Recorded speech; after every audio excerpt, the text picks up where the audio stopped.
नमस्ते दोस्तों, आज की स्पेशल स्टोरी में एक ऐसे भारतीय इंजीनियर का जिक्र होगा जिसने अंग्रेजों से भरी हुई ट्रेन को जंगलों में रोक दिया था। दरअसल ये उस जमाने की बात है जब हिंदुस्तान के ऊपर अंग्रेजों का शासन हुआ करता था। खचाखच एक भरी हुई रेलगाड़ी जंगलों से जा रही थी। यात्रियों में अधिकतर अंग्रेज बैठे हुए थे। उन्हीं में से एक डब्बे में एक भारतीय मुसाफिर गंभीर मुद्रा में बैठे हुए थे। सावले रंग के मंझले कद का यह यात्री साधारण वेशभूषा में था। सिर के ऊपर खंड का, पांव के अंदर जूती पहने हुए था। इसलिए सारे के सारे अंग्रेज उसे मूर्ख और अनपढ़ समझकर उसे चिढ़ा रहे थे, उसका मजाक उड़ा रहे थे। पर वो भारतीय व्यक्ति किसी की बातों के ऊपर ध्यान नहीं दे रहा था।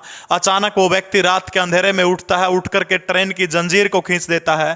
तेज रफ्तार में दौड़ती हुई ट्रेन तत्काल रुक जाती है। सभी यात्री उसे गालियां देने लगे, भला बुरा कहने लगे।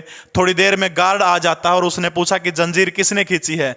तब उस भारतीय नवयुवक ने बेझिझक उत्तर दिया कि जंजीर मैंने खींची है। कारण पूछने पर उस भारतीय ने बताया कि मेरा अनुमान है यहां से लगभग 1 फरलांग यानी 220 गज की दूरी के ऊपर ट्रेन की पटड़ी उखड़ी हुई है। गार्ड ने पूछा कि आपको कैसे पता चला। तब वो भारतीय बोला, श्रीमान मैंने अनुभव किया है कि गाड़ी की स्वाभाविक गति में अंतर आ गया है।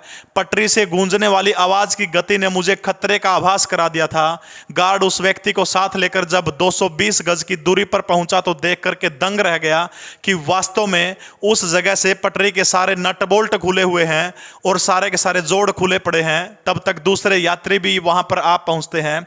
जब लोगों को पता चला कि इस भारतीय युवक की सूझबूझ के कारण उनकी जान बच गई है तो वे सारे के सारे प्रशंसा करने लगे। तब अचानक से गार्ड पूछता उस युवक से कि आप कौन है। दोस्तों, कोई और नहीं बल्कि भारत के महान इंजीनियरिंग जिसका जन्मदिन हम लोग 15 सितंबर को राष्ट्रीय इंजीनियर दिवस के रूप में मनाने का काम करते वो महान व्यक्ति मोक्षगुंडम विश्वेश्वरैया थे। जी हाँ, वही विश्वेश्वरैया। नरेंद्र मोदी ने एक रैली में राहुल गांधी को चैलेंज किया था कि आप 5 बार विश्वेश्वरैया बोल के दिखाइए। उस महान इंजीनियर को नमन करते हुए आपसे आग्रह करूंगा ऐसी स्टोरियों के लिए इस चैनल को सब्सक्राइब जरूर करें। जय हिंद।